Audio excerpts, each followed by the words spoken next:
You see, everywhere you go, everyone desire for peace and happiness. There's no one who desire suffering. Not only human beings, even the animals, birds, sea mammals. So this is the reality nature. Vean, miren en el mundo, estas cosas ahora incluso en el siglo XXI, la comunicación que es tan rápida, el transporte que es muy rápido, ¿no? Porque todo el mundo está conectado bastante.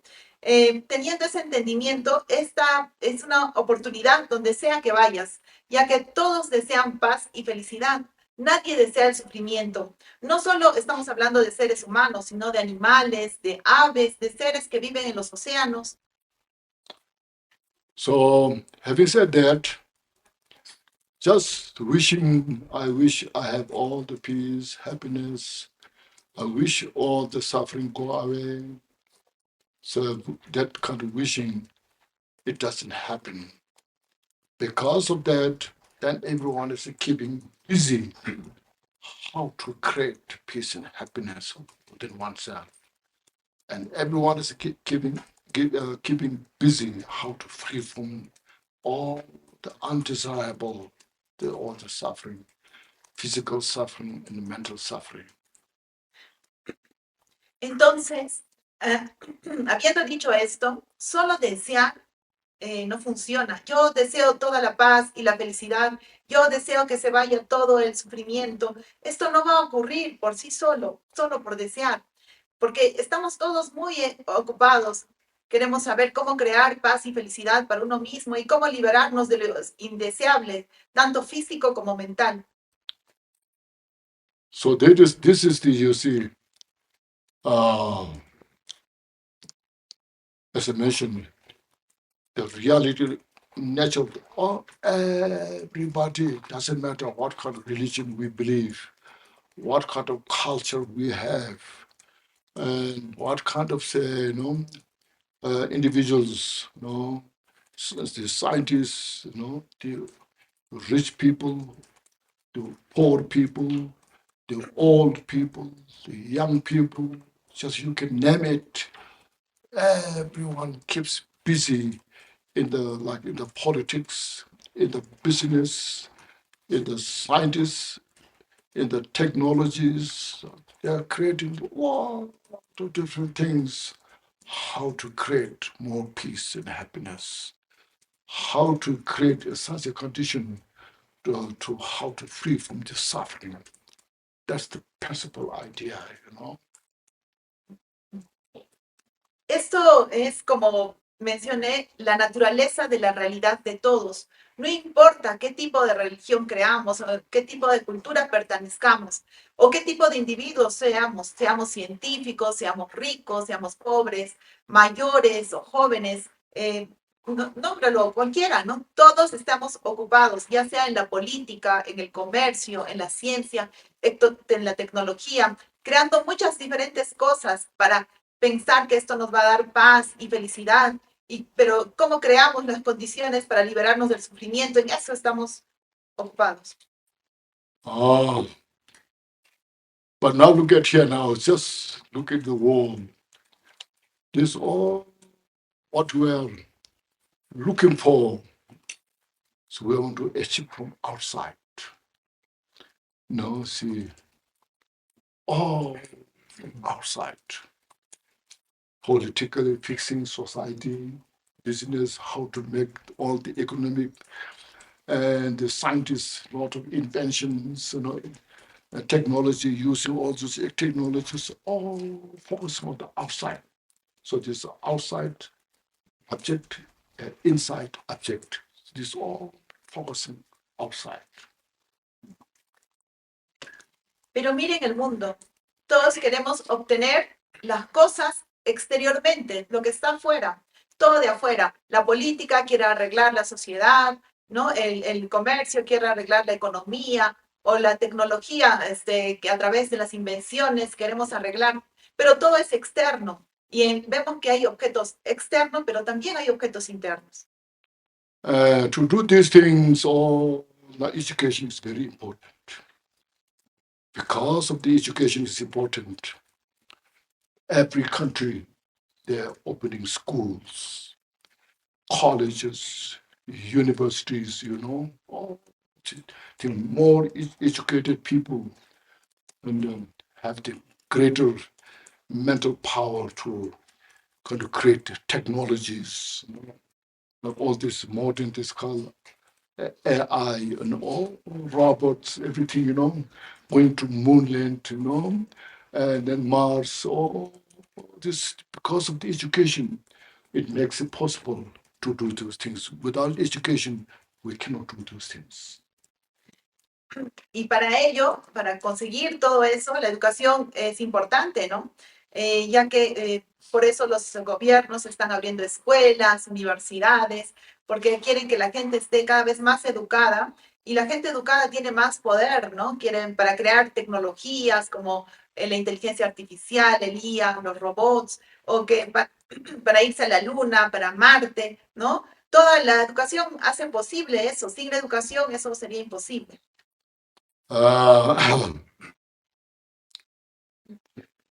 There are very few, not so much talking about the mind, how to develop the mind. No, only as I mentioned, focusing outside, how to develop the outer material things, And then mind is weak because they try to understand the mind. And that they treat mind as something like material thing. And there's the brain is the mind that investigates so much. The brain is the one that thinks it. And then they say, this is the part of the brain is about the wisdom, this part of the brain is compassion, this part of the brain experiencing pain, suffering, love, all those things that designate some part of the brain.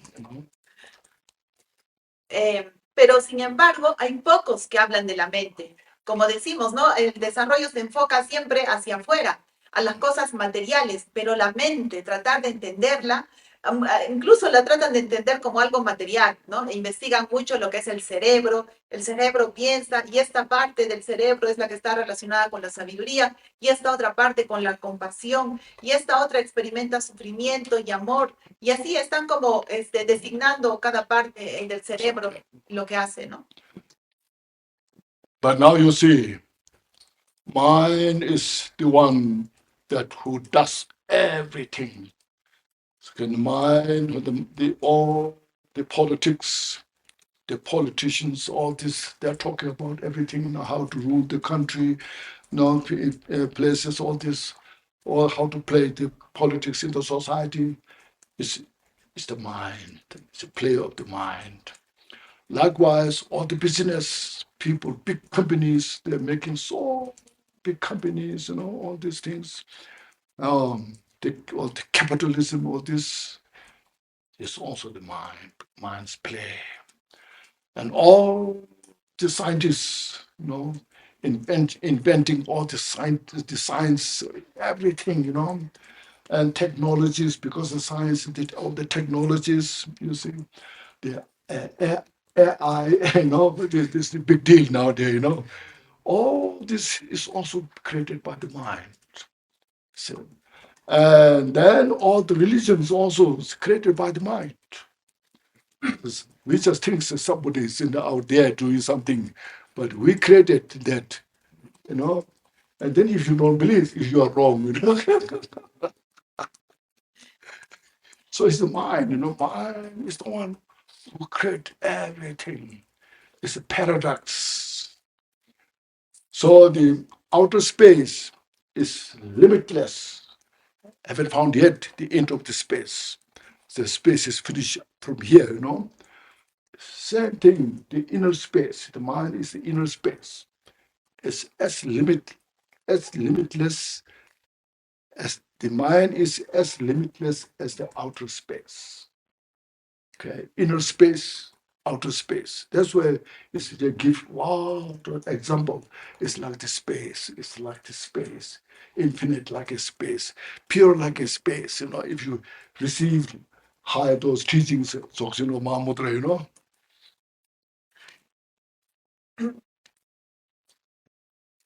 Pero ahora saben, la mente es la que hace todo. Todo, incluso la política, ¿no? Los políticos están hablando de cómo gobernar el país o cómo establecer reglas en la sociedad, pero eso es el despliegue de la mente, el juego de la mente. La gente de los negocios está hablando de grandes compañías, del capitalismo, pero eso es solamente el despliegue de la mente. Los científicos están investigando todo, qué tecnologías usar, ¿no? Porque ellos crearon todas estas tecnologías, ahora la inteligencia artificial es un gran tema, ¿no? Pero todo eso está creado por la mente, ¿no? Incluso las religiones también están creadas por la mente. La religión no es a alguien que algo misterioso y lo hizo de afuera, sino es nosotros, la gente, hemos creado las religiones. Y a veces cuando no estás de acuerdo, dices, no, no es así, oh, estás equivocado, te dicen. La mente es la que crea todo, es como una paradoja. Lo externo es el espacio externo es tan ilimitado, tanto como el espacio interno, que es ilimitado. La mente, siempre se dice en las enseñanzas, la mente es como el espacio infinito, puro, y estas son instrucciones de Dzogchen y Mahamudra, ¿no? Que te dicen que la mente es ilimitada y comparan con el espacio ilimitado externo. Make sense? ¿Tiene sentido? Okay. We have to understand, I'm not teaching methodology, how to believe, but I'm talking about how to understand. No estoy enseñando, tienen que entender, no estoy enseñando mitología que tienen que seguir o creer, sino tienen que entender. Estoy enseñando para que entiendan. Somebody will say you believe, you should believe this, and then you'll be happy, Okay. But some cases, yes, yeah, some very profound things, the wisdom, very profound wisdom, very difficult to what you call uh, difficult to reach that nature by our ordinary mind. Sometimes we have to believe. Okay, but that belief is not just blindly belief. First, you have to look at how everything makes sense. No, when it makes sense, then you see, then yes, it makes sense. It right now I'm not really capable to reveal that, but if I walk, it is achievable. Alguien te dirá, cree en esto y estarás feliz, ¿no? Pero bueno, sí, en algunos casos, sí, hay sabidurías que son muy profundas, que son muy difíciles de alcanzar esa naturaleza a través de nuestra propia mente ordinaria. Entonces tenemos que creer, pero no es una creencia ciega. Pero lo primero que tiene que hacernos es sentido, tiene que tener sentido para nosotros. Si tienen sentido, entonces pensemos, ahora no soy capaz de entender esto, pero si trabajo conseguiré entenderlo más, pero tiene que tener sentido. So this is good. Maybe it's good to say if about some Buddhas, how our historical Buddha who taught his teaching and how he went through the training. Y quizás es bueno hablar acerca del Buda histórico, quién enseñó estas enseñanzas y cómo fue su entrenamiento. Okay.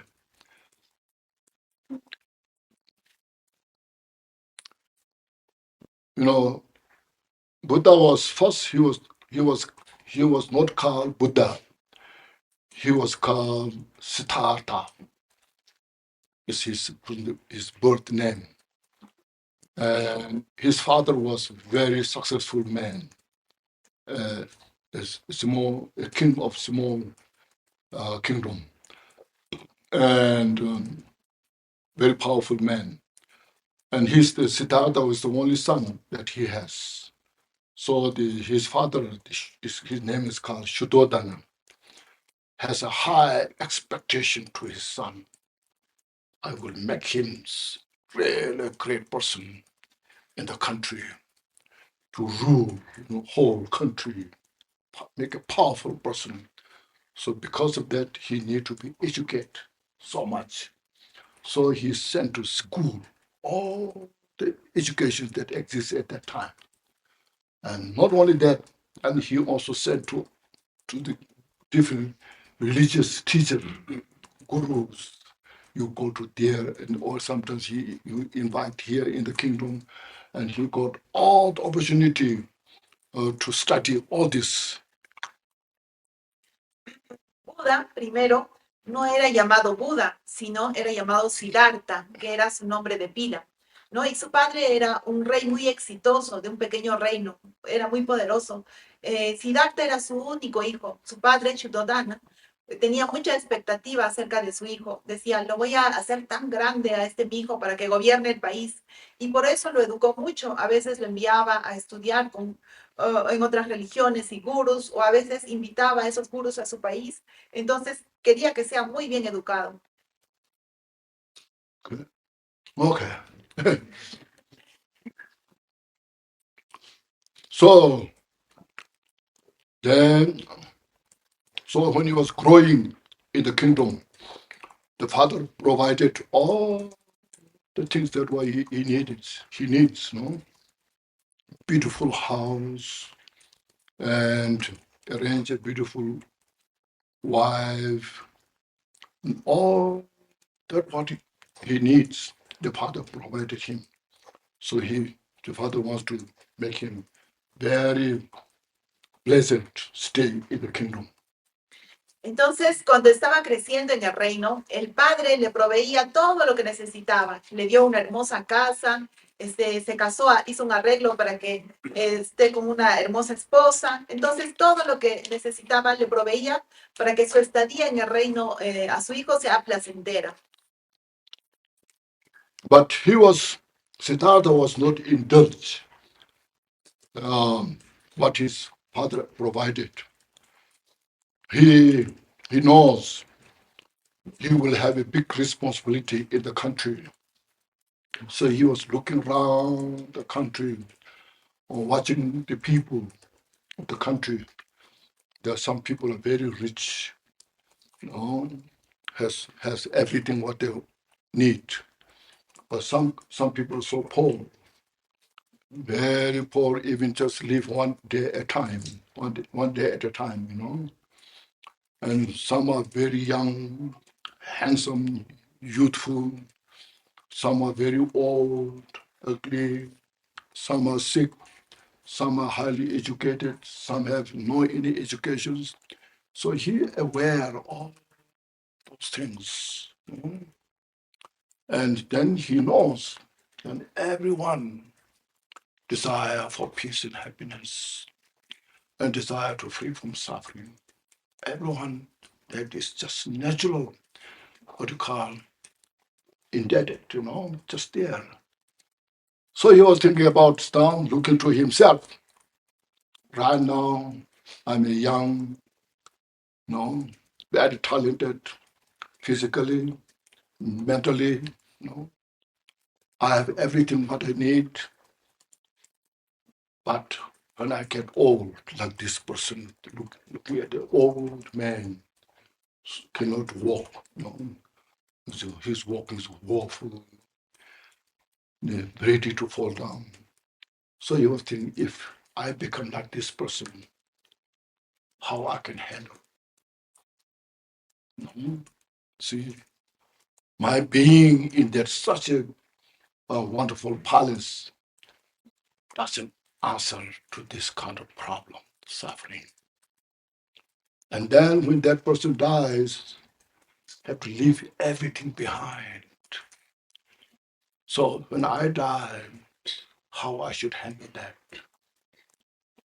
My being so strongly attached to this right now, what I have, that's not the solution of the problem.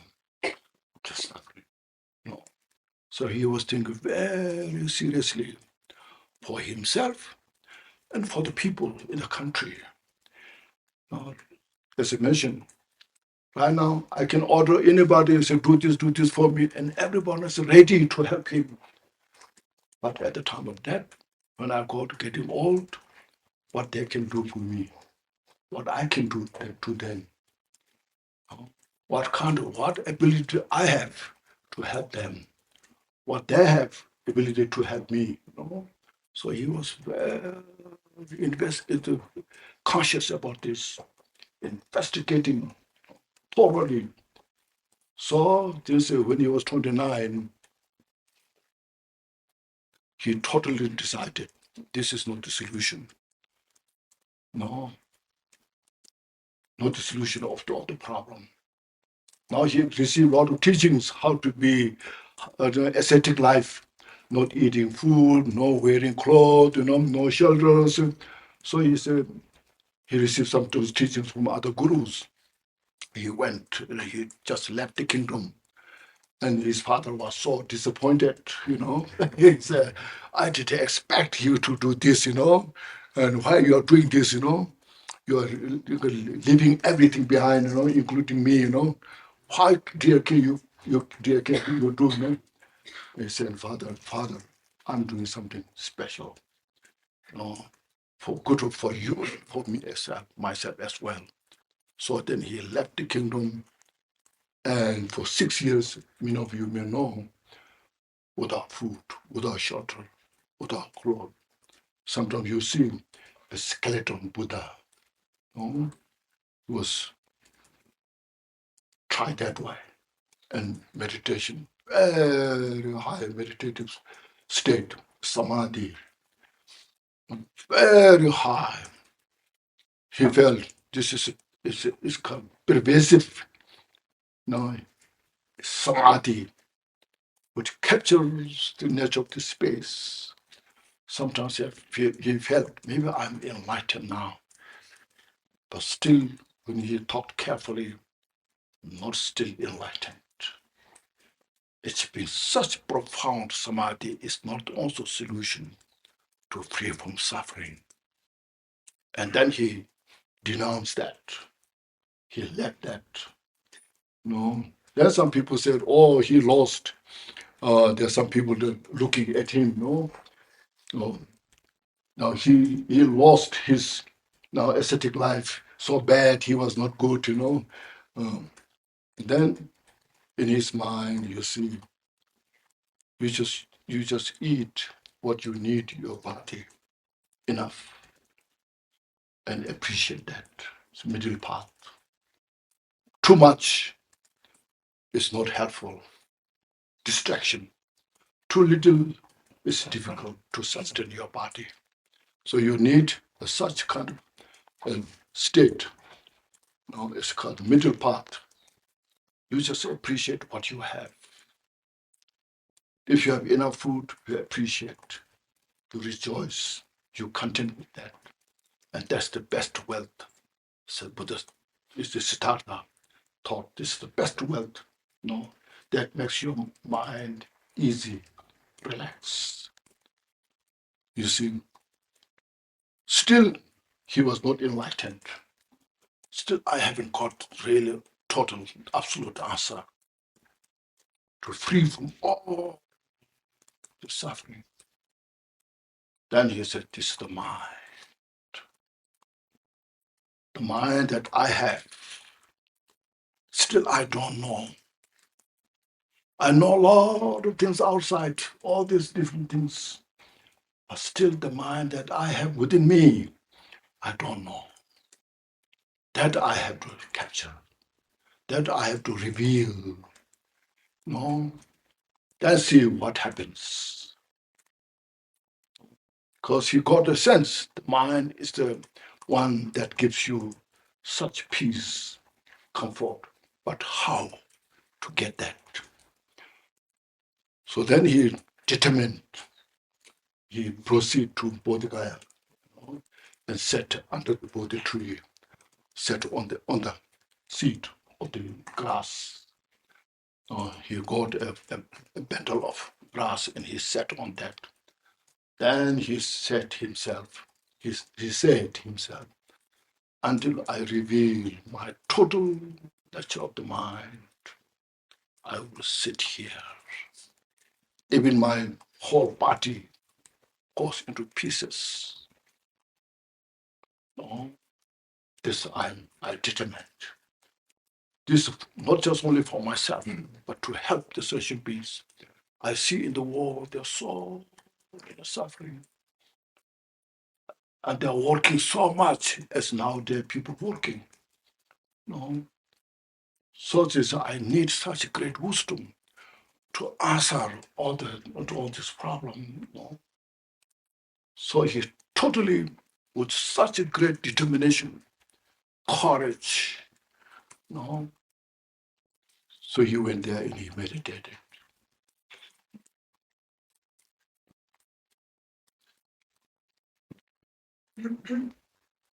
Pero Siddhartha no era indulgente con lo que le daba su padre. Él sabía que tenía una gran responsabilidad para el país. Miraba a la gente y decía, esta gente pueden ser algunos muy ricos, pero algunos también son muy pobres. Incluso viven el día a día, otros muy jóvenes, muy guapos, hermosos, y otros muy feos, unos educados, otros poco educados. Entonces Siddhartha estaba siempre consciente de esto y sabía que todos deseaban la paz y la felicidad y todos querían evitar el sufrimiento, como de manera natural sucedía eso. Y empezó a pensar en sí mismo. Dijo, yo ahora soy joven, muy talentoso, físicamente y mentalmente tengo todo lo que necesito, pero cuando me vuelva mayor y miraba a una persona que incluso los mayores que no podían caminar, casi se estaban cayendo, y decía, cuando yo me vuelva mayor como tal persona, ¿cómo voy a estar? Y vivir en este palacio no responde al sufrimiento. Cuando yo muera, la gente lo deja todo. Cuando muera uno, la gente lo deja todo atrás. Cuando yo mismo muera, también. Ahora, cuando pido algo, todos van a venir y estoy apegado a eso. Pero cuando muera, no será así. No habrá solución al problema del sufrimiento. Y él pensaba seriamente para sí mismo y también para la gente de su país. Y decía, entonces voy a hacer algo que va a ayudar a todos. Pues en el momento en que voy a morir, seguramente nadie me va a poder ayudar y yo tampoco no voy a poder ayudarles. Entonces, ¿qué cosa es lo que tengo que obtener? Y él investigó y fue muy consciente, ¿no? Investigando totalmente. Y a la edad de 29 años, él dijo, lo que estoy aquí experimentando no es solución a ningún problema. Entonces voy a ver qué puedo hacer. Y recibió enseñanzas acerca de la vida ascética. Y entonces dejó el reino y su padre estuvo muy decepcionado, no quería que se fuera y dijo, el padre le dijo, ¿cómo puedes dejarme y dejar al país? Yo quería que tú fueras alguien especial, que gobernaras el país y eso era algo bueno para ti. Pero Buda se fue y dijo, yo voy a hacer algo que sí es bueno para mí y para todos ustedes. Se fue y estuvo 6 años sin comida y sin ropa. Pueden ver algunas imágenes de Buda como un esqueleto a veces, ¿no? Porque era el momento en que estaba en su vida ascética. Y obtuvo un estado muy alto de meditación, que es el samadhi que pervade todo, que captura hasta la naturaleza del espacio. Entonces, a veces incluso pensaba, quizás ya estaré iluminado, pero cuando analizaba bien, no estaba iluminado. Cuando un profundo samadhi no era suficiente para iluminarse. Y entonces dijo, no, este no es el camino, y dejó el ascetismo. Y algunos pensaban, oh, este no era tan bueno, tan real esta persona, ¿no? Por eso ya no es asceta. Sin embargo, en analizar su mente, él decía, no, no es suficiente solamente el samadhi, no es útil, y no es útil, perdón, la vida ascética, no es suficiente solamente estar así. Y es muy difícil sostener el cuerpo, ¿no? Porque no comía nada. Entonces él dijo, se necesita un camino medio. Comer está bien, comer no de manera mucha, o de manera tan poquita que no puedas sostenerte, sino comer así de manera que puedas alimentarte y apreciar lo que tienes. Si tienes comida buena, la aprecias. Siddhartha dijo, esa es la mejor manera para que tu mente esté fácil, relajada, maleable, y para que tú estés muy bien. Y, pero aún Buda no se había iluminado, entonces no había encontrado la respuesta absoluta para liberarse del sufrimiento. Entonces dijo, la respuesta es la mente. Tengo que conocer cómo es la mente. Ahora conozco todo lo que está fuera de mi mente, pero tengo que explorar y revelar mi propia mente y ver qué es lo que ocurre. Porque entonces tiene sentido analizar y ver y revelar nuestra propia mente, que es la que te determina la paz y el confort. Entonces se determinó para ir, decidió ir a Bodhgaya y se sentó bajo el árbol de Bodhi en un asiento de pasto y se dijo a sí mismo, yo voy a tener la determinación de quedarme aquí hasta revelar toda la naturaleza de mi propia mente. Estaré aquí, aunque mi cuerpo se rompa en pedazos, yo voy a permanecer aquí hasta revelar toda la naturaleza de mi mente, no solo para mí, sino para todos los seres sintientes, porque veía a la gente que estaba sufriendo y dijo, necesito sabiduría para resolver este problema. Y con tal determinación y coraje fue allí y meditó. So when he sat on the grass seat, then he realized to cooperate your mind in the right place, need the three training. The training of the morality, Shila, avoiding all the non-virtuous thoughts, deeds, and supporting or gathering all the virtuous thoughts and the deed, both physically and mentally. That's the foundation. Yeah. On the basis of that, Shila, morality, then the samadhi, concentration. Your concentration, the samadhi, can achieve on the basis of good Shila foundation. When there's no Shila, there's no good foundation of Shila, morality, your mind cannot relax. Mind is scattered all the direction. When the mind is scattered all the direction, then there's no samadhi. So then you need such called that samadhi on the base of the Shila. Okay, that he achieved this samadhi. It's mentioned so high level, but that is not the only answer. Now what you need is called prajna, the transcendent knowledge, wisdom, the pristine wisdom to capture the suchness of the all nature, including your own mind.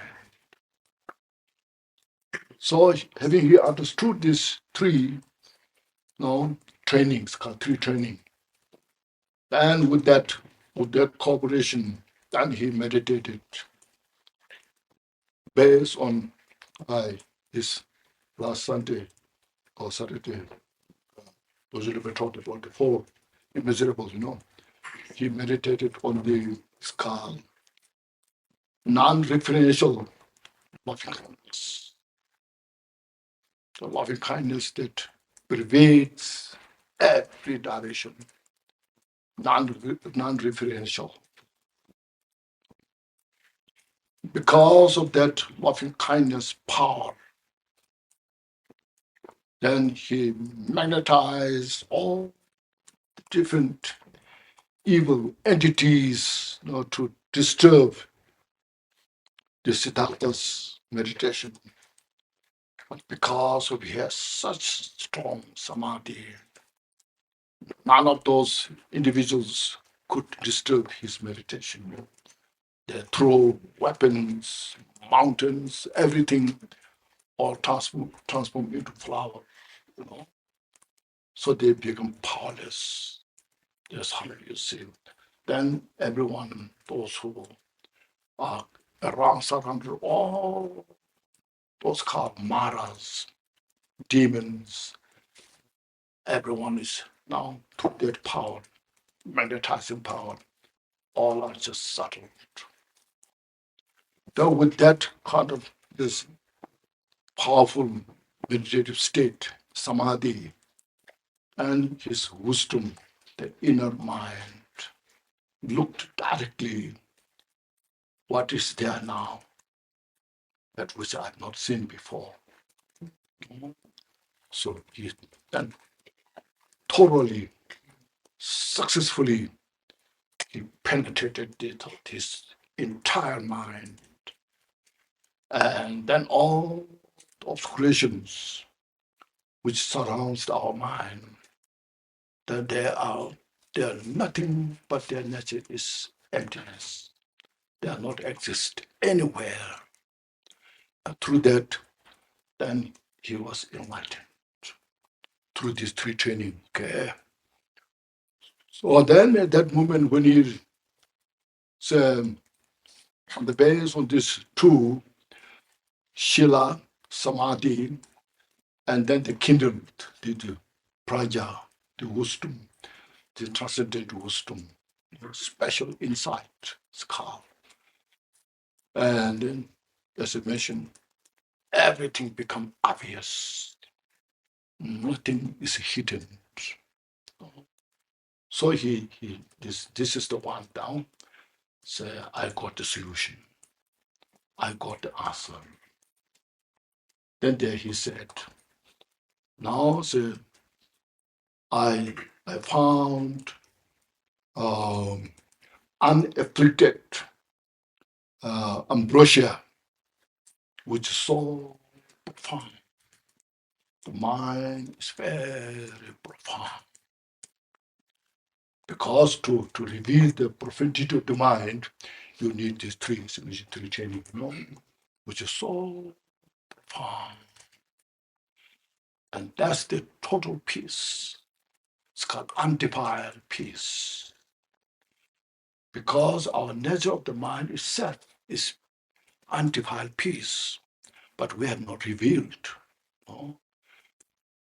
Because we have that, our nature, we want peace. We want happiness. Nobody wants suffering. See? Even ruthless individuals still doesn't want suffering. Because the inner, the core inner mind itself is undefiled by itself. But Buddha said, I revealed that this is a total undefiled peace. It is as it is. And it's calm, free from all elaboration, is uncontrived, unfabricated. And it's not just mere empty, it's luminosity. It's because with luminosity, all the inexpressible qualities, infinite qualities, manifest from that. And it is uncompounded.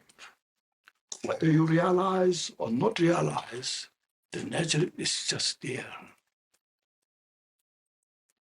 But you need to reveal that, as mentioned, this three training. But I said, and this is not so easy to understand, reveal. You need your own strength, courage, and wisdom to go forward. It's not my creation. It's Buddha said, this is not my creation. It's the natural reality nature of the all phenomena. Every sentient is you. Everyone, you all have it. But we are under the control of these obscurations. Just example, this space, the sky itself is so pure, But when there's a cloud, the cloud then obscure the sky, Like that, the pure mind is obscured. This, our pure mind. So need that kind of interdependent ability to coordinate all the causes conditions come together and reveal it.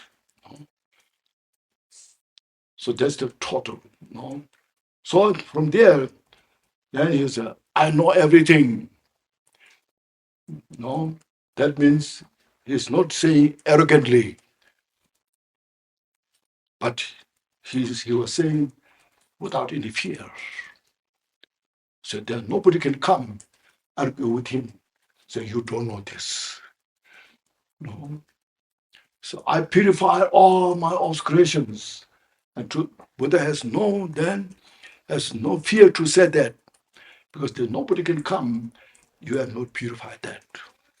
So then from there, so I am fully awakened. This is Buddha. So Buddha means fully awakened. You awake from the sleep. You know? So then from then he was called Buddha, not before. Okay.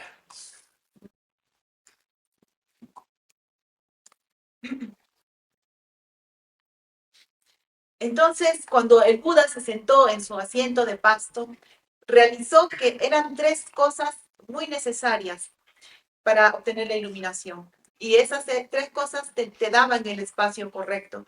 Eran los tres entrenamientos. Primero era Shila, o la moralidad, abandonar todo lo que no es virtuoso, tanto físicamente como mentalmente, y acumular todas las virtudes, todo lo virtuoso física y mentalmente. Esa era la base, Shila, la moralidad. Y luego venía la concentración o el samadhi, que solo se puede conseguir cuando uno tiene un buen fundamento, una buena moralidad.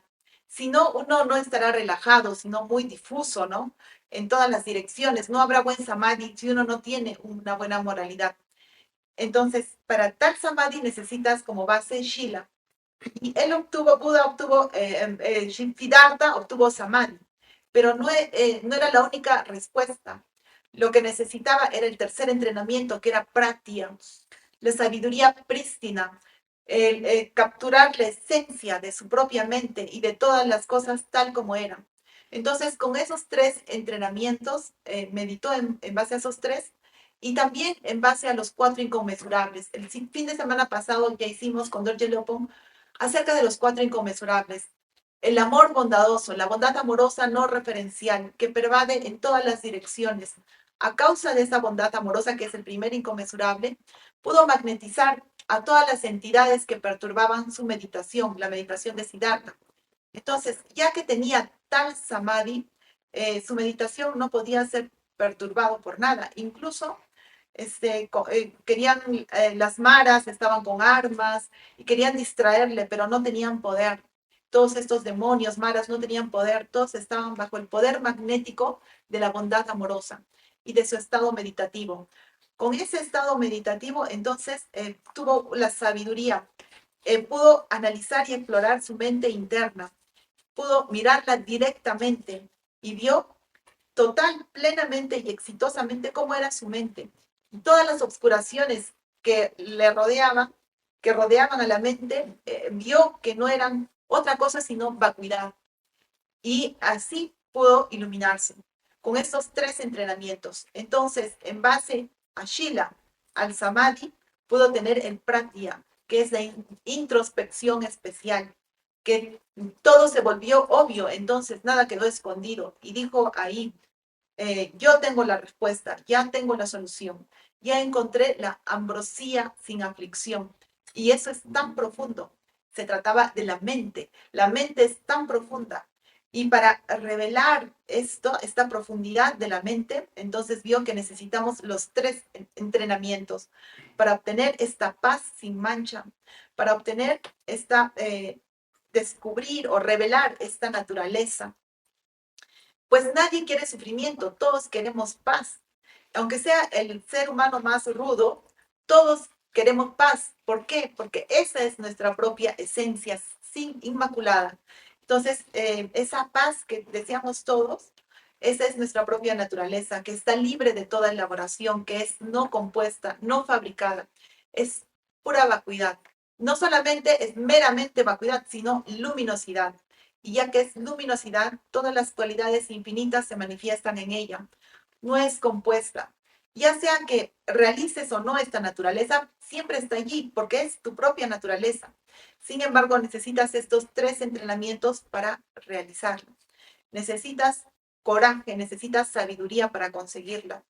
El Buda dijo, no es algo que yo estoy creando, sino es la naturaleza real de todos los fenómenos. Ahora mismo estamos bajo el control de todas las obscuraciones, ¿no? Es como este espacio que es claro, el cielo claro, y están algunas nubes que oscurecen el cielo. es igual, nuestra mente es totalmente pura, pero a veces hay obscuraciones. Entonces necesitamos la interdependencia para revelar nuestra propia naturaleza. De ahí dijo el Buda, yo lo sé todo. No lo dijo arrogantemente y con miedo, perdón, y no lo dijo arrogantemente y sin miedo, sino porque nadie podía venir y decirle, tú seguramente, tú no eres Buda, nadie podía rebatirle y discutir con él. Por eso es que no tenía ningún tipo de miedo para decir, yo soy Buda, yo purifiqué todas mis obscuraciones y no tengo miedo porque nadie podía rebatirle. Y dijo, soy totalmente despierto. Buda significa despertar. Y así, desde ahí fue llamado Buda, ¿no? So as I mentioned, when Buddha said, I know everything, means he can reach to his mind, reach from the beginningless time to the endless time, and in the 10 directions, all the causalities that constitutes on the basis on the causes condition. I think he just see precisely. There's nothing to judge. Like see, look at uh, the pickup pedal. The pickup pedal, just one feather. How many different color it has, and that each hair has a color at the top, in the middle, at the down, and all different colors. Rainbow color the pickup feather has. If you ask anybody what is the cause of these colors, nobody can tell you. So Buddha, who knows everything, all this is called wisdom of the omniscient, knowing everything. From that wisdom, you see, then the Buddha saw all the sentient beings, everybody desire for peace and happiness. He didn't see there's no one who desires suffering. Yet through the delusion, they suffer so much. Because of the delusion, we create the cause of suffering. Deliberately, you create the cause suffering for yourself because of our delusion. Nobody wants the suffering while creating cause of suffering. Everybody wants peace and happiness, but we destroy our peace and happiness by ourselves through this kind of delusion. That delusion is based on the ego, the ego, okay? Because self, in Sanskrit, is called Atma. That does not exist anywhere. It's not something, some people say Buddhists don't believe self. No, it's not a belief system. Buddha directly saw nobody has this self there exist, but we just hold on this first I through the ignorance. Then when there's I, the self, Atma, then just comes my, this is my body, my territory, and my all. No, then there comes that is attachment. From that attachment, then there comes aversion because there's a lot of obstacles comes to that. Somebody takes away, you don't like that. Like say, it's like here, watch. First I hold this is a watch, I identify as watch. Then say, oh, this watch is expensive. It's very important. I attach to that. I attachment, ego. Then somebody comes there, taking my watch away. So don't touch my watch. Then I fight, That causes aversion. So see how they interconnected. See, all these three, the ignorance, holding the ego, then there surrounds the attachment. And from that attachment comes the anger, hatred, then fighting all the confusion. And then everyone is suffering. So that's what these three are called. Three poison, mental poison. Buddha taught this over 2,000, about 600 years ago. Still, that nature is so fresh. It's relevant, How many things have changed during this, from Buddha now? Different people, belief system, culture, lifestyle, how much things change. But a cause of the suffering and cause for the happiness, what Buddha taught, is never changed at all.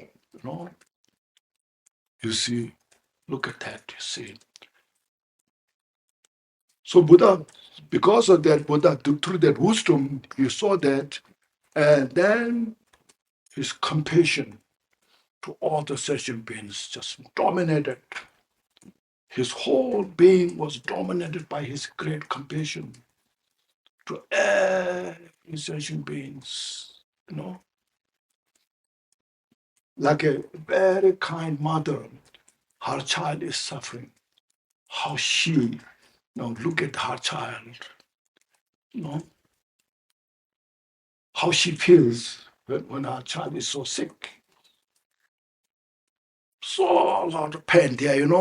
So like that kind of Buddha's feeling to every sentient beings that. From that state, you see, then Buddha taught the Dharma teachings. But we have to practice step by step. Because this habit of the I, attachment, aversion, if you investigate where they exist, you find they not exist anywhere. First look, this is me, we say me.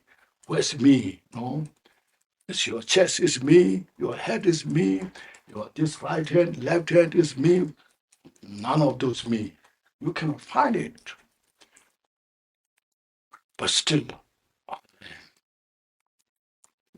if somebody says some bad things, you don't like it. Somebody praise you, oh, I'm so happy today. Somebody told me something good about me, You see, you're so attached to that, you see. So this is a habit, addiction, that addicted this habit through a long time. Nobody taught us in this life you should have this one habit. You should have this attachment habit, anger habit, your self-grasping habit. You should have all this. Nobody taught us.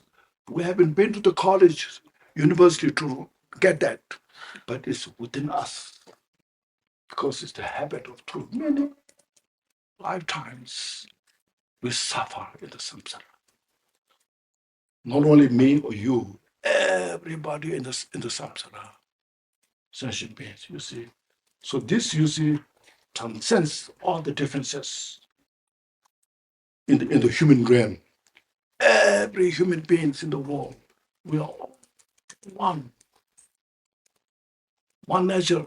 See, someday that's why I say I something real amazed Buddha's wisdom.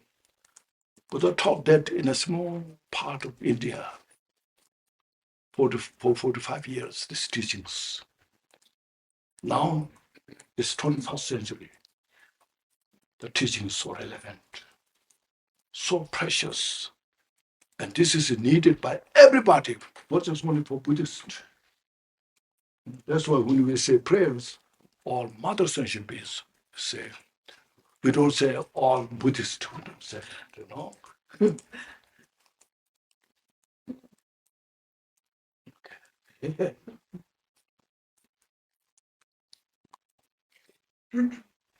Como mencioné entonces, el Buda dijo, yo lo sé todo. Desde un tiempo sin comienzo hasta un tiempo sin final, en las 10 direcciones, todas las causalidades, todo lo que está basado en las causas y condiciones. No hay nada que juzgar. Entonces dijo, incluso hasta la pluma de un pavo real que tiene, ¿no? Diferentes colores, diferentes formas. Hay formas como redondas, tan diferentes como un color arcoíris. Y si te preguntas cuál es la causa de eso, nadie puede responder. Pero Buda sí, sabe todo a causa de su sabiduría omnisciente. Entonces, con tal sabiduría, Buda vio que todos los seres sintientes deseamos paz y felicidad, que nadie desea el sufrimiento, pero a causa de nuestros engaños siempre estamos sufriendo. A causa de los engaños deliberadamente creamos causas para que suframos nosotros mismos. Todos deseamos paz y felicidad, pero la destruimos nosotros mismos basados en el ego, que se llama basados en el yo. En sánscrito es atma, ¿no? Pero si analizamos bien, esta no existe en ningún lugar. Algunos dicen, los budistas no creen en un yo. No es eso, sino que decimos que no tenemos que aferrarnos a un yo, a un atma.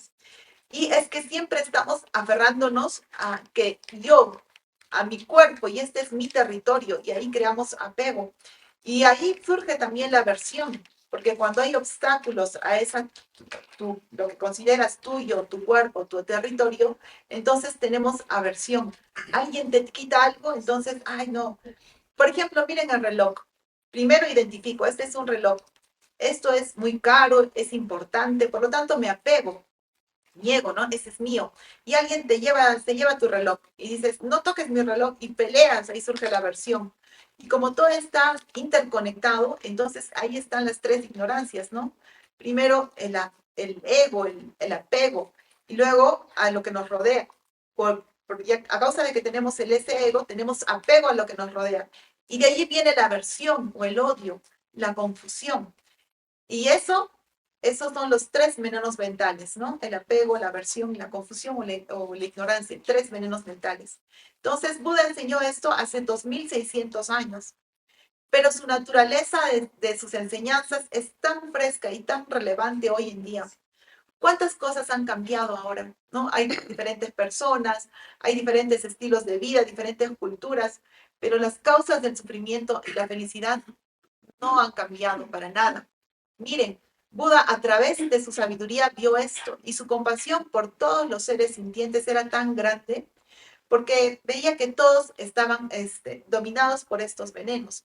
Y gracias a su gran compasión, como una madre muy amable que veía a su hijo que estaba sufriendo, a su propio hijo que sufría, entonces así, de tal manera, Buda mira a los seres sintientes y desde este estado, Buda enseñó el Dharma. Y practicamos paso a paso, porque el hábito a este yo, a este apego, aversión y a la confusión es muy grande. Si investigo dónde estoy yo, quién soy yo, estoy en mi cabeza, estoy en mi pecho, yo soy mi brazo izquierdo, yo soy mi brazo derecho, no vamos a encontrar un yo. Pero si alguien me dice algo terrible, me amargo. Y si algo me da una alabanza, me pongo feliz. Y esto son por nuestros hábitos. Estamos adictos, porque hace mucho tiempo tenemos estos hábitos. Nadie nos dice, mira, ten este hábito, o tú no vas a la universidad o al colegio para aprender los hábitos. Estos hábitos vienen de muchas vidas anteriores, de sufrir en el samsara. Por eso es que estas enseñanzas trascienden todas estas diferencias, trascienden todas las diferencias culturales, pues todos los seres humanos tenemos la misma naturaleza. Y es algo realmente muy maravilloso lo que enseñó Buda a través de su sabiduría. Enseñó por 45 años en un pequeño lugar de la India, pero ahora, en el siglo XXI, sus enseñanzas son aún tan apreciadas, son preciosas, no solo por los budistas, ya que nosotros no, cuando hacemos nuestras oraciones, no decimos, decimos siempre que todas nuestras madres, seres sintientes, no decimos que oramos solamente para los budistas, no. Nowadays, you see some philosophers, or also maybe before also as well. So we treat Buddha's teaching as one religion. So Buddhism. Actually, Buddha's teaching is not Buddhism. It's not something Buddha created. We should understand it as a mission. Buddha revealed the reality nature of the whole universe, how everything constituted within intercausality. To see that, as mentioned, we need such a precise, a precision wisdom. To have that precision wisdom, clear wisdom, need these three training. See. So it's our own ability we should reveal that. So this teaching is a part of education, see, understanding. And that, having said that, so there are three things: hearing, contemplation, and practice. Those three. First you read, you hear, you listen. All you just bring together. And then when you heard of those things, next second you contemplate if that makes sense or not. You utilize your own mental power. We should have it's called conviction. We're convinced if that is right or wrong. No, you should have your own authority by yourself. Once you have the conviction, then we need put into practice. As said, like these three poisons, these three poisons are the cause of suffering. Yes, I know. This, my attachment to myself is really strong. That makes me really miserable. I know I suffer from this. You know, it. You're fully convinced, but you're not get rid of that. Now, you see, what should do? Now, put it to practice, purify this. They analyze everything constitutes nothing. No, like see this table. Look at this table. So good table or not good table, big table or small table. Look at this. You investigate what is table, the leg or the top or the side. It's all just parts. Everything put together. Then you just label it as a table. It's not something independent. So it's like this, our body. Look at our body, which I'm so attached to my body. Where I'm attached to the four elements, the flesh, the body, flesh, bone, those are earth element, the blood, all the liquids, water element. I'm breathing out and in is air element. The heat of the body is a fire element. So these four elements that compose my body, this is called my five skandha. Then look at here, say, skin. Just directly look at the skin. They say, yeah, what is underneath the skin? Flesh, ligaments, What's underneath there? Bones. Underneath, inside the bone marrows. Now what? Where's my body exist? It's all just composite, just comes together, something which is called interdependent. In Sanskrit, it's called pratita samudpada. So just that interdependent continues, causes condition. If from these four elements, if the one is not exist, we're gone. So we have to kind of make together these four elements. Generally, you see, in the cold weather, we try to make fire, produce heat to protect from the cold. When it's so hot, we create air conditioning. No. When you have very heavy food, you have become so lazy. When you don't have food light, you have to have some food. You see, so it's how to cooperate these four elements. So within that, where is that self exists? Self exists nowhere. It's not Buddhists believe the self is not there. but it's the finding out. Through the finding, there's no selfish exist. But still we're holding on that, and we're tortured by that by ourselves. No? So when you realize everything interdependent, then you see you totally are free now. That wisdom, you see, still it functions. The conscious condition is there, no? But there's no grasping. When there's no grasping, there's no fixation. When the fixation is lost, then the total peace is there. See, that's how we all function in that reality nature. So we need that kind of understanding. And then this contemplation, through the contemplation, you find out that. And then you practice, put it to practice. And then all the joy, peace is there. It's there nowhere but everywhere. It's paradox, okay? it's not there, yet it's there. It's total paradox. That's why it's called the two truths, the truth of the relative and the truth of the absolute.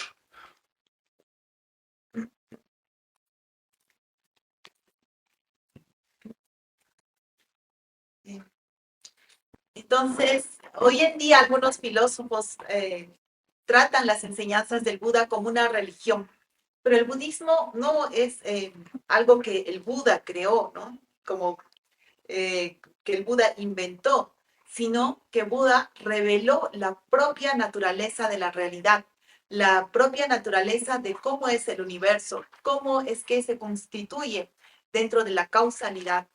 Por eso es que necesitamos también tener una sabiduría muy precisa para que nosotros mismos podamos revelar nuestra propia naturaleza. Para eso necesitamos esos 3 entrenamientos de los que ya hablé y nuestra determinación, el coraje, la valentía para realizarlo. Entonces, lo primero lo que se necesita también es oír. Lo segundo es contemplar y lo tercero es practicar. Primero tenemos que leer, escuchar, ver estas enseñanzas, luego tenemos que contemplarlas. ¿Tiene sentido o no para nosotros? Y ahí utilizamos nuestro propio poder mental, ¿no? Analizamos, esto realmente resuena conmigo, tiene sentido. Y luego ahí va a surgir una convicción. Entonces, eso significa que tenemos la autoridad propia para decir, sí, esto tiene sentido para mí, y ahí surge la convicción. Pero no es suficiente, sino que tenemos que ponerlo en práctica. Así es por ejemplo, estamos hablando de los 3 venenos, ¿no? Que son la causa del sufrimiento. Entonces, estos 3 venenos surgen. Este apego a un yo me hace sufrir y por eso es que aún no me he liberado, ¿no? Y entonces pongo en práctica, ¿no? Lo purifico. Entonces, analizo qué cosa es lo que me constituye. Tú puedes analizar qué cosa soy yo, soy hueso, soy carne, qué cosa soy. Investigas, ¿no? Por ejemplo, esta mesa, ¿qué es la mesa? La mesa es este lado, tiene esta pata, la mesa es esta pata o es esta parte superior. ¿Qué cosa es la mesa? Todos son partes, todo se compone de cosas. Entonces, esta mesa, por ejemplo, está compuesta de muchas cosas y luego le hemos etiquetado como mesa. De la misma manera, puedo examinar mi cuerpo. Yo tengo 4 elementos, ¿no? Están la carne, los huesos, que son el elemento tierra. Está la sangre, los fluidos, que son el elemento agua. Está la respiración, que es el elemento aire. Y está lo que da calor, que es el elemento fuego. Estos 4 elementos que constituyen las 5 escalas, esto puedo analizar directamente, ¿no? Entonces miro mi piel, ¿qué cosa existe debajo de mi piel? Hay ligamentos, hay carne, ¿qué cosa hay más allá de eso? Hay hueso, ¿qué cosa hay dentro del hueso? Hay la médula ósea. Entonces, ¿dónde es que está el yo? Todo está compuesto, todo es interdependiente. En sánscrito es pratit samudvada, que quiere decir todo es interdependencia, continua, ¿no? Todos son causas y condiciones sucediéndose. Si no existieran esos 4 elementos, no existiría nada. Entonces, por ejemplo, cuando nosotros estamos con mucho calor, prendemos el aire acondicionado. Cuando comemos comida muy pesada, ¿no? Nos genera calor. O cuando comemos poquita comida, estamos como nos genera estamos livianos e inquietos. Todos esos son 4 elementos. ¿Y dónde está el yo? No está en ningún lugar. Entonces, esa investigación, ¿no? Esa es muy importante. Cuando realizamos que todo es interdependiente, entonces estaremos totalmente libres. Ahí surgirá la sabiduría y también analizaremos con sabiduría las causas y efectos, sin aferramiento, porque cuando no hay el aferramiento, no habrá tampoco la fijación y así existirá una paz total. Funcionaremos y para que esto se dé, para que esto funcione, necesitamos este tipo de entendimiento a través de la contemplación y a través de poner en práctica. Ahí vamos a experimentar una plena alegría y una plena paz. Y no es que, como ven, ¿no? Es como una paradoja. No está allí, no está allá. Ahí hablamos de las dos verdades, la verdad relativa y la verdad absoluta. So, so today, even though the teaching is about the bodhicitta, first this some introductions are necessary. Uh, I'm sure many of you have heard of this before as well. But I'm repeating this just to have better understanding and more deeply rooted yourself. So your dharma practice will be more protective. Entonces, y pese a que hoy día tenemos enseñanzas de la bodhicitta, es muy importante esta introducción. Y yo lo repito para que tengamos un mejor entendimiento y también para que haya un mejor enraizamiento de nuestra práctica del Dharma. And everywhere, in the world, sometimes they really like Buddha's teaching. Oh, Buddhism is really good, I like that. But then, as in the Buddha's teaching, there are so many layers of teachings. And I'm sure you have heard of this called Mahamudra, Dzogchen, and instant enlightenment. So there are so many things like this. And there's some people, oh, I don't want to go through all these details. I want to have the instant enlightenment. They just ask the great teachers, can you teach me like that? And I'm desperate to free from suffering. I'm suffering so much. So I can immediately, I can just purify and, just achieve enlightenment because my awareness, Rigpa, is within me. I just reveal that and that's enough. And then the teachers also, they give those teachings and they practice for a few years and they give up. you know. It's not so good. So first, these things are such very important. Because of that Buddha, first I mentioned Buddha planted seed. I realized these things. This is the optimal project to realize that. But, but how Buddha taught first? For Noble Truth. You don't want suffering, but you should understand about the suffering. Okay, these are the suffering you should understand. What are the causes of the suffering? So the origin of suffering. See, there's two causality. The cause of the suffering and the about the suffering. Then is there a way to free from this suffering? Buddha said this called cessation of suffering, nirvana. How to achieve that? You have to follow the path, mark.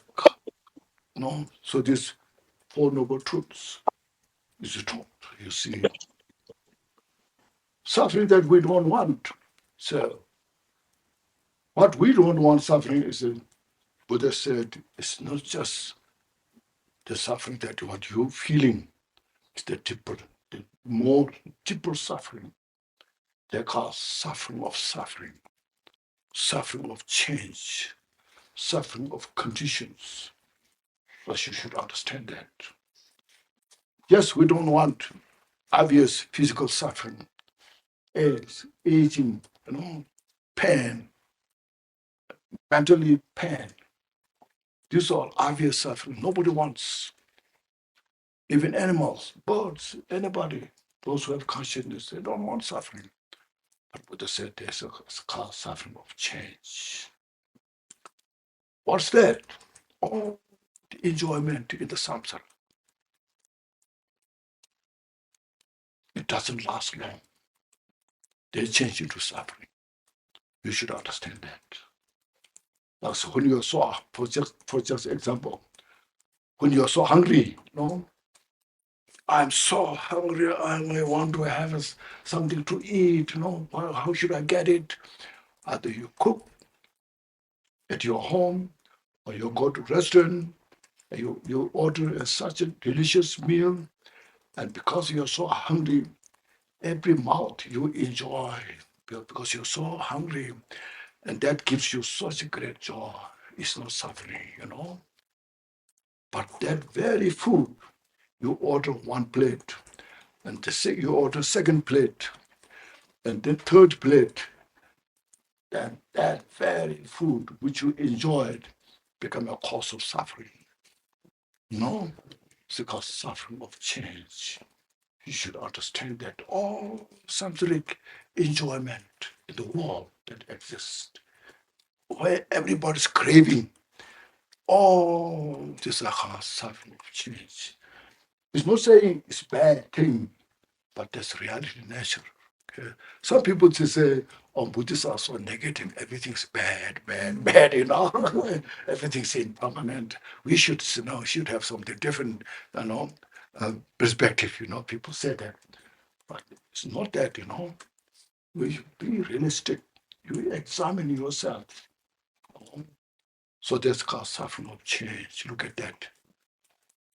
Then next, it's a little difficult to understand as suffering, the suffering of change. Then deeper, the suffering of condition. As we have these five skandha, this body as mentioned, the form, the feeling, the perception, the formation, the consciousness. These we are constituted with these five aggregates. So these called aggregates.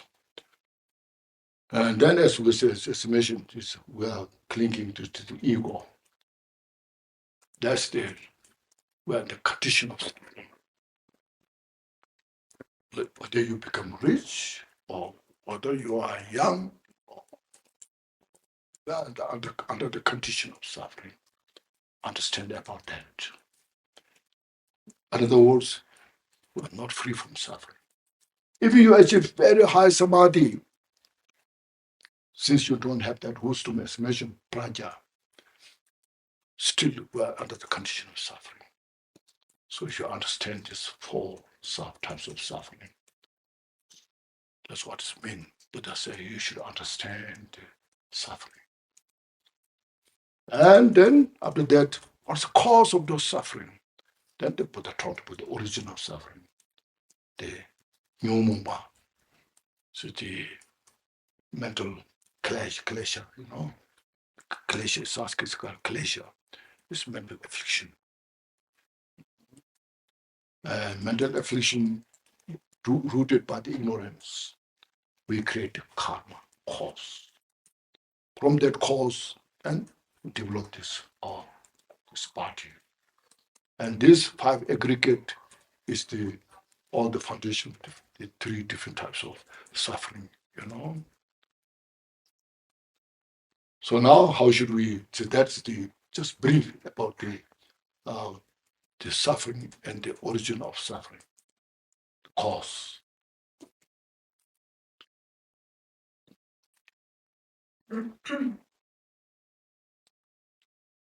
Entonces, en todas las partes del mundo les gustan mucho las enseñanzas del Buda, ¿no? Pero hay muchas capas de enseñanzas. Hay lo que se llama el Mahamudra, el Dzogchen, la iluminación instantánea. Y mucha gente no quiere ir por los detalles o las cosas más básicas, sino quieren ir por esto, por la iluminación instantánea, y van y dicen, no, yo necesito ahora esta iluminación instantánea, no quiero perder el tiempo, lo necesito, y van donde los maestros y le dicen, puede enseñarme estas enseñanzas para obtener la iluminación. inmediata, el rigpa, ¿no? Yo quiero obtenerlo ya. Y entonces los maestros les dan todas esas enseñanzas y practican por un tiempo y luego, por algunos años y luego se rinden, ¿no? Y dicen, no, no, ya no voy a seguir. Entonces, por eso es que es muy importante entender estas cuestiones básicas, esta parte de enseñanzas básicas que el Buda lo implantó como unas semillas, ¿no? Para que podamos seguir precisamente el camino. Y ahí están las 4 nobles verdades. Primero debemos entender que el sufrimiento existe, entender qué es el sufrimiento, cuál es la causa, cuál es el origen, cómo es la causalidad. Y si hay una manera de liberarse de ese sufrimiento, entonces esa sería la cesación, el nirvana. Y para ello, ¿cuál es el camino? ¿No? Entonces, esos constituyen las 4 nobles verdades, que el sufrimiento existe, que hay una causa, que hay una cesación y hay un camino. El sufrimiento que no queremos no solamente es una cosa externa, es algo mucho más profundo.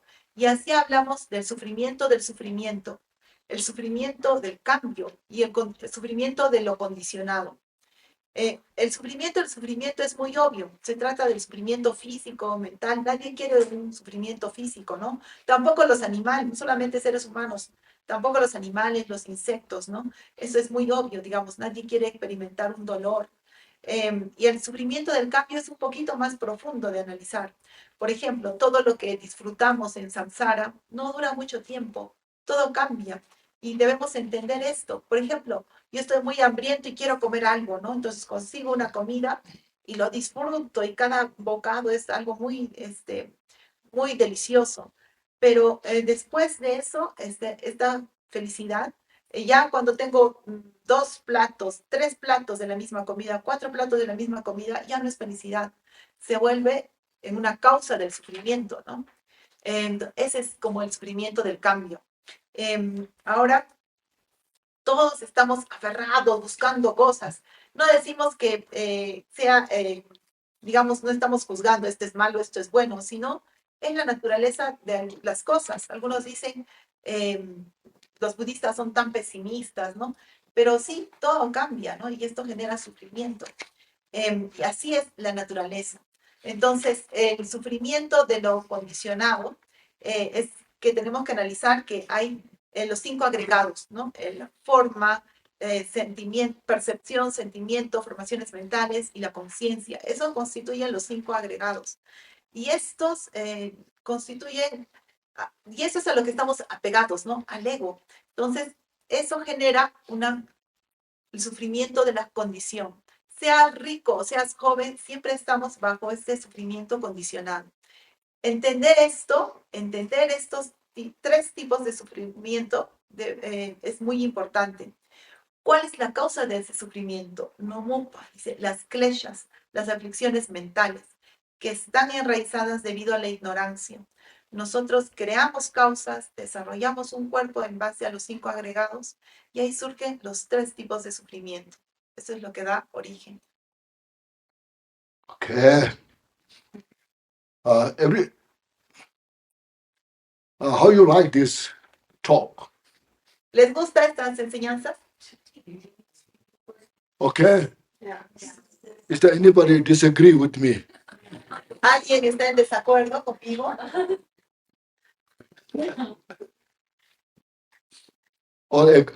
You all agree with me. ¿Todos están de acuerdo conmigo? If you, it's good, if you disagree, it's just, tell me, Si están en desacuerdo, díganme, eso es bueno. Because then if you disagree, and if I keep talking, it's wasting your time, Si están en desacuerdo y yo continúo hablando, están perdiendo entonces el tiempo. So this is, I'm talking not just Buddhist, universally whole, everybody in the world. Without this kind of wisdom, then we're suffering within that. When you have the wisdom to see these things, then you can see, everybody in the world are suffering this way. Now it makes sense. Then when you practice Dharma, you can rejoice yourself. You feel, I'm so fortunate. No, I'm connected this such a precious Buddha's wisdom. It's not just chanting some prayers, some mantras, Entonces, no estoy hablando algo solamente que es como budista, ¿no? Sino es para todo el mundo puede entender esto. Sin este tipo de sabiduría realmente estamos sufrimiento, estamos simplemente viviendo en sufrimiento. Con este tipo de sabiduría podemos analizar, sí, básicamente existe sufrimiento y yo al practicar el Dharma me debo sentir muy agradecido, muy feliz. Me conecto a esta sabiduría. Entonces, no solamente se trata de repetir mantras o cantar oraciones. And then you see, maybe I didn't mention enough the second part of the Four Noble Truth, cessation. It's called Nirod in Sanskrit. Nirod means cessation, cease to exist, the suffering. Suffering is no longer exists. That's called nirvana. That's called cessation of suffering. So Buddha said it's possible to achieve that. Now, how to achieve that? Then you have to follow the path. The path, first you mentioned the three training. Three trainings are very important. With this three training, based on this three training, then we look at the direct cause of the suffering is the ignorance. And from the ignorance, all the clashes manifest. From this, all clashes from the mind, then influence the body, speech, and we create the karma cause. Through that cause, they're created by the delusion, mental afflictions, then that cause the action put by this body, speech, mind, then see it becomes the direct cause to reborn in the samsara with these five aggregates. So it's not enough say I don't want to reborn in the samsara. I like to be born in the pure land. Sometimes we say that. Or there's such called Buddha Amitabha pure land, you can go there. And so it's just, also it's a mythology. We don't know exactly. But it's directly, we have to cut this ego, the, the, the afflictions through this training, three training. And through the meditation practice, you just look at directly where the ignorance is, where all the afflictions are, and they are not exist anywhere. When you have that wisdom, conviction, then Nagarjuna said,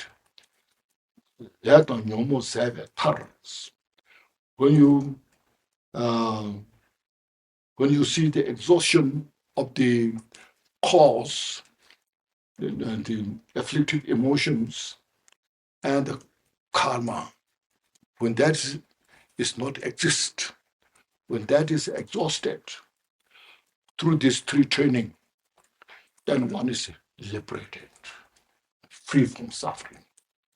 No, where these afflictions and karma cause come from is from the thoughts, mental, mental activities, mental thoughts. From that mental activities, then creating all the karma. Let the nyumu seven, let the nyumu nandolex, let the nyumu where it's come from is nando. All the mental with all the thoughts.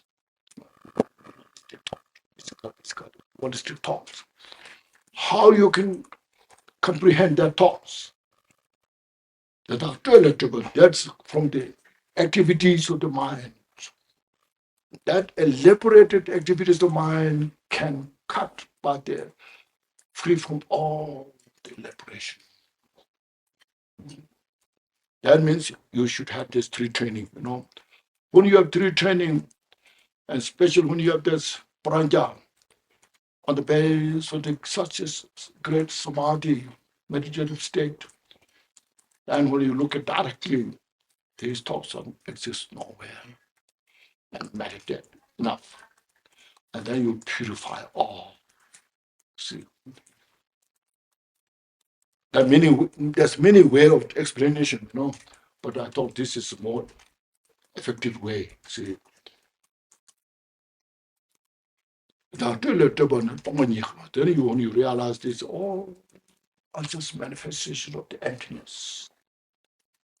From the emptiness they manifest, dissolve into emptiness. We don't realize that.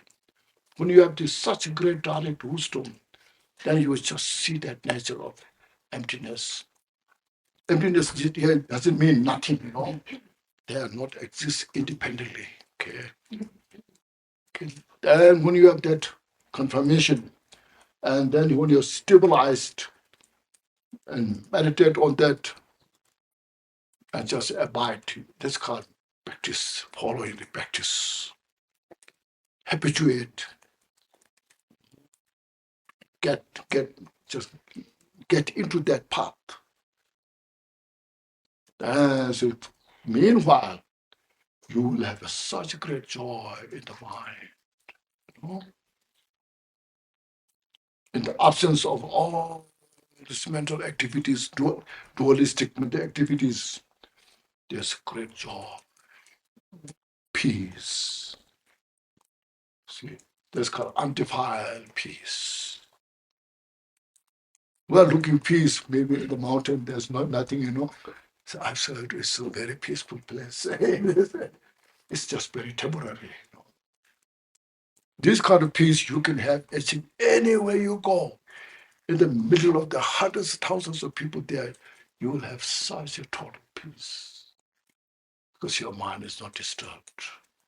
That's why it's called undefiled peace. Undefiled peace is not under the condition.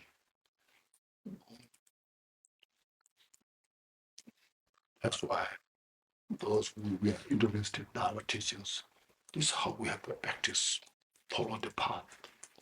Okay. I'm not dogmatizing you, but I'm sharing the wisdom of the Buddha. Okay. And then you should have to convince yourself, and then you should feel such great. I'm such a so fortunate. Every minute I can enjoy the Dharma with this wisdom. That's how Buddha taught.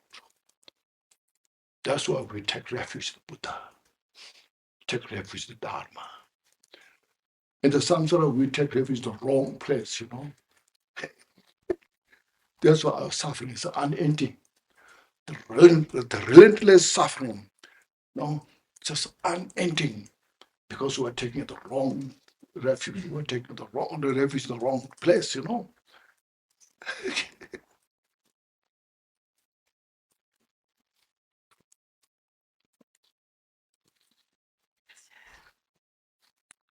Tal vez no he mencionado muy bien esta parte de estos cuatro pensamientos, que se trata acerca de la cesación, la sensación del sufrimiento.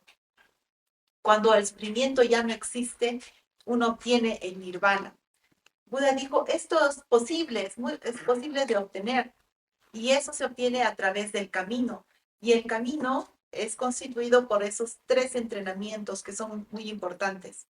Entonces, a través de ello miramos a la causa directa del sufrimiento, que es la ignorancia. Y de la ignorancia surgen todas las kleshas, ¿no? Y estas kleshas se manifiestan también o influyen también en el cuerpo y en la palabra.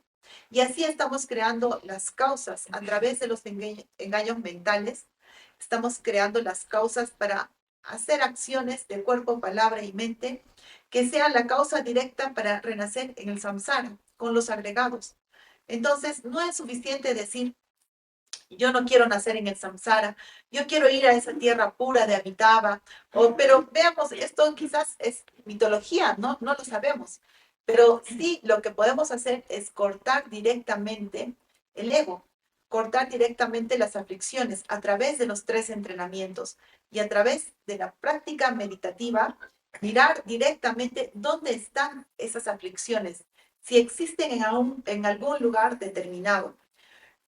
Nagarjuna dijo, Rinpoche repitió una frase de Nagarjuna: cuando tenemos sabiduría, podemos ver las causas de las emociones aflictivas y podemos ver las causas del karma.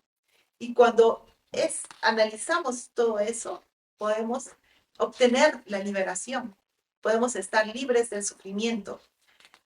Pues nos preguntamos de dónde vienen esas aflicciones. Vienen de los pensamientos o actividades mentales dualistas. Todos esos pensamientos dualistas los podemos comprender a través de las actividades de la mente y podemos liberarnos de toda esa elaboración en la base de estos 3 entrenamientos. Entonces, con prajna, mirando directamente, con una buena base de samadhi, mirando directamente, purificando todo, podemos obtener este resultado. Hay muchas maneras de explicar, pero yo pienso que esta es una manera muy efectiva. Todo lo que existe es una manifestación de la vacuidad. Todo aparece y se disuelve en su propia naturaleza. Cuando realizamos tal sabiduría, cuando realizamos la vacuidad que no se trata de un nada, sino cuando realizamos esta vacuidad como una naturaleza interdependiente de todos los fenómenos, la estabilizamos, meditamos en ella, permanecemos en ella, nos habituamos a ella. Entonces, mientras tanto, hay felicidad en la mente. Eh, Cuando hay ausencia de estas actividades mentales dualistas, hay paz. Tal vez estamos buscando paz en otros lugares, ¿no? Externos, en la montaña. Queremos ir a buscar paz, pero este es muy temporal. Este tipo de paz del que hablo, puedes experimentarla donde sea que vayas, aunque estés en medio de una multitud. Es una paz que no está condicionada. Allí, en esa paz, practicamos, seguimos el camino. No estoy diciendo que sean dogmáticos, ¿no? Sino estoy diciendo que esa es la sabiduría de Buda, pero ustedes mismos tienen que tener esa convicción a través de su práctica y pensar: soy tan afortunado porque puedo disfrutar del Dharma, puedo ver la sabiduría de Buda. Y por eso es que en el samsara tomamos refugio. Siempre estamos tomando refugio en samsara, en lugares incorrectos, y finalmente siempre estamos teniendo sufrimiento porque no tenemos ese aprecio hacia lo que es el Dharma. Entonces tenemos que tomar refugio en el lugar correcto. Just to make more emphasis on this purification of this, the 3 portions, you see. The 3 portions or all the rest of the mental afflictions. They are the real enemy of our peace and happiness. We should see that, which is within us. They torture us in the samsara, our day-to-day life. They torture us and taking off peace and happiness. And then not only that, they will throw us in the hell. Nobody can throw us in the hell. Okay. Even demons showing fangs and all this, it's coming blood from the mouth, and it says, they cannot throw us in the hell. These mental afflictions will throw us in the hell. That's within us, not outside. So Buddha's teaching that is a mission that all design taught us out of this mission, out of wisdom and compassion, to obliterate, totally to get rid of, is the Buddha's teaching wisdom. There's nothing else can teach us. Nobody can can teach us that. Only Buddha's wisdom. And taught for every sentient beings. There's no prejudice. No, in Buddhist thing, there's no any prejudice. There's no any what you call um, judgments. Taught to all. So let's just see how the Buddhist teaching has that kind of thought to us.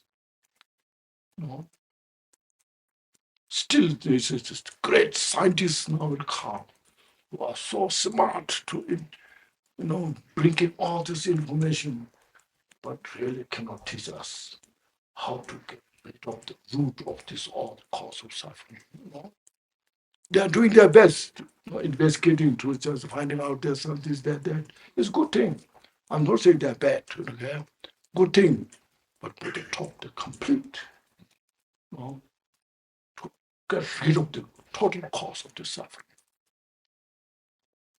So that you should investigate yourself, not because I'm not just he said so, or Buddha said so. But Buddha taught that, and you investigate and you follow that.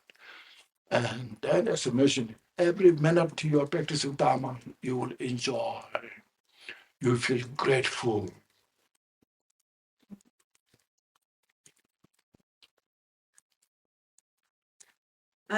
Para poner más énfasis en lo que son los tres venenos y cómo se pueden purificar, ¿no? Los tres venenos son los enemigos reales de la paz y la felicidad. Nos torturan en el samsara día a día, se llevan toda nuestra paz y felicidad, nos arrojan en el reino de los infiernos. Porque nadie, ningún demonio, aún con sus caras así tan terribles, aunque sea saliendo sangre de su boca, los demonios que pensamos que ellos nos pueden conducir a reinos más bajos, reinos de los infiernos. Nadie nos va a poder llevar, solo nosotros, a través de nuestras aflicciones mentales, nos botamos al reino de los infiernos, ¿no? Las aflicciones mentales están dentro de nosotros. Por eso es que las enseñanzas de Buda que salen, que nacen de su compasión y de su sabiduría, son tan importantes, ya que nos enseñan cómo salir, cómo desenraizar ese sufrimiento. Nadie nos enseña esas cosas, solo Buda y su gran sabiduría. Y Buda habló para todos los seres, sin ningún juzgamiento, sin ninguna parcialidad. Las enseñanzas del Buda son para todos los seres. Y incluso los grandes científicos que son tan inteligentes, que están siempre tratando de darnos mucha información, no nos enseñan cuáles son las causas del sufrimiento. Obviamente hacen lo mejor que pueden, no digo que sean malos o que estén haciendo cosas malas, está muy bien todo lo que hacen los grandes científicos, pero Buda enseñó cómo salir plenamente del sufrimiento, cómo desenraizar totalmente el sufrimiento. Pero no crean lo que yo les diga, lo que yo les digo, investiguen por sí mismos. No digo crean en esto, sino investiguen y cuando hayan investigado, disfruten cada minuto del Dharma y siéntanse agradecidos por ello. Okay, time is running, isn't it? Sí, el tiempo está corriendo, sí. Should you have some questions and answer? It's okay. If you have some questions, some important point, keep this, 3 trainings. Okay. Keep this hearing, contemplation, practice 3. Those are very important points that to really go through. Mantengan siempre esos 3 entrenamientos, ¿verdad? Son muy importantes. Escuchar, contemplar y practicar. Eso es básico. Tienen que tenerlo siempre.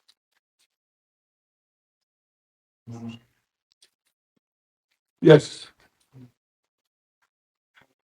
Should you practice sutra before you? Excuse me.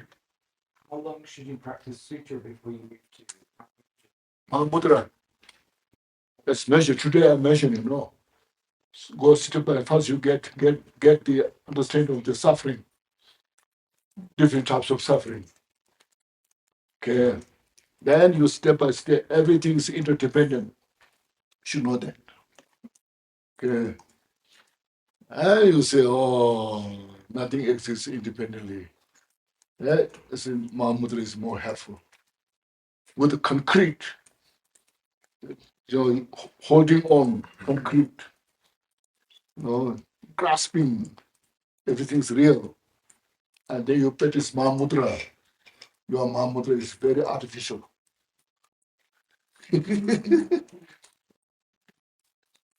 Entonces, la pregunta era cuánto tiempo debo de, antes de practicar Mahamudra, cuánto tiempo debo de practicar el Dharma. Entonces, Rinpoche dice que primero es importante el entendimiento del sufrimiento. ¿Cuáles son los diferentes tipos de sufrimiento? Entonces, luego es importante entender que todo es interdependiente, que nada existe de una manera independiente. Así, el Mahamudra será más fácil. Entonces, porque si mantienes todo como muy concreto, muy fijo, muy real, y practicas Mahamudra, tu Mahamudra va a ser muy artificial. I think many of you know Heart Sutra.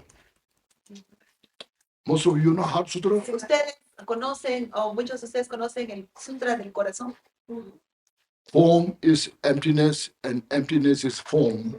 Form is no other than emptiness, and emptiness is also no other than form, So there you say, the form, this all a form is empty, Without realizing this form is emptiness, empty, you are just making this empty. While you are grasping this form is real, then you are creating the emptiness. You are not realizing the emptiness. So that emptiness is artificial emptiness. entonces en el Sutra del Corazón se dice que la forma es vacuidad y la vacuidad no es otra cosa que forma. Entonces, si tú dices toda forma es vacuidad, pero no realizas esa vacuidad, entonces simplemente estás como apegado a que esto que es real y tu vacuidad es artificial. So what we have to realize is, yes, this form is not exist as we perceive. It's all and it depends on causes and conditions. So many come together, and it's just a manifestation of illusory nature, like a moon's reflection in the lake. If you see these things, understand that, then what do you see? Say form is emptiness. Oh, yes. The form is not exist as I perceive. It exists on the basis of many causes and conditions. There's no any independent entity. No. There you say emptiness. Oh, yes, this makes sense. It's emptiness. Then there you have a place for Mahamudra practice. Okay. Lo que tenemos entonces que realizar es que esta forma no existe como la percibimos, sino que depende de causas y condiciones. Muchas cosas han tenido que juntarse, ¿no? Y así es la manifestación de una naturaleza ilusoria, como la luna reflejada en el lago. Si vemos así, si analizamos así de esta manera, la forma no existe como la percibo que existe. Sino está en la base las causas y las condiciones. No hay una entidad independiente. Si analizamos de esta manera, entonces va a tener lugar el entendimiento de la vacuidad y así también va a darse lugar el Mahamudra.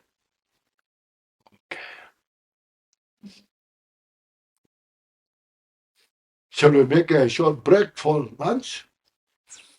Sí. Good. Vamos a hacer break para el almuerzo. Yeah, first, just relax your body. Primero solo relajen su cuerpo. Okay. First, you take a deep breath. Inhalamos nuevamente plenamente. Inhale free. Y exhalamos plenamente. And exhale. Release all your stress. Soltamos todo el estrés. And then just make it reflect. Just reflect this session. What I talked, said things, what it makes sense, not make sense. Somehow say, oh, it is very helpful. Just refresh in the mind before you forget. Although some teachings are so very good, I will put it to practice, to put into the mindful, into store of the mindfulness. So these just to cherish those teachings that Buddha taught. Entonces reflexionamos, ¿no? Esta sesión de enseñanza ha tenido sentido para mí o no ha tenido sentido. Reflexionamos antes de que lo olvidamos y lo ponemos con la presencia mental, ¿no? Podemos reflexionar. Okay, then we say this dedication for you. It's 7. Ya, entonces nos vamos a la página 7. Just say in Spanish. Ya, vamos a hacer la plegaria de dedicación por el Señor que vaya con nosotros. Just this has very profound meaning, no? So you just slow, meditatively. Entonces vamos a hacerlo muy lentamente. Tiene un profundo significado, ¿no? Excelentes, venerables, preciados, divina asamblea de Ilas, Budas y Bodhisattvas que moran en las 10 direcciones, Darkas, Negiris, Yoginis y sus asambleas, por favor préstenme su atención. Gracias a nuestra vasta misericordia, pueda servir a todos los seres sensibles a través de mi cuerpo, mi palabra y mi mente. Pueda rectificar las aflicciones, caer en la ignorancia y surgir en mi mente el orgullo y la envidia, que no surjan en mi mente ningún pensamientos de fama, de reputación, de riqueza, de honor y de preocupación por esta vida. Que el amor, la compasión y la buenachita merezcan mi mente. Que por medio de aquello virtuoso ruego mi respeto espiritual por cualidades respetadas como el espacio. Puede en esta vida obtener el supremo logro de la cultura. Puede en el momento de mi muerte no experimentar el dolor de la agonía. Puede no morir con malos pensamientos. Pueda no morir con visiones cerradas. Pueda no morir con visiones cerradas. Pueda morir deleitado y gozosamente, con regocijo y mi mente muy clara, que en el barro conozca la claridad de los fenómenos, pueda obtener el supremo logro de la piedra en el preciso momento de tu muerte, por lo menos en la claridad del barro. Thank you. Everyone have a good break. Que tengan un buen break.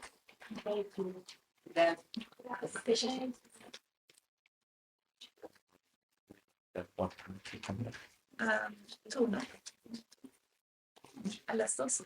Vamos a retornar, por favor. Ahorita es las 12:15. Vamos a retornar a las 2.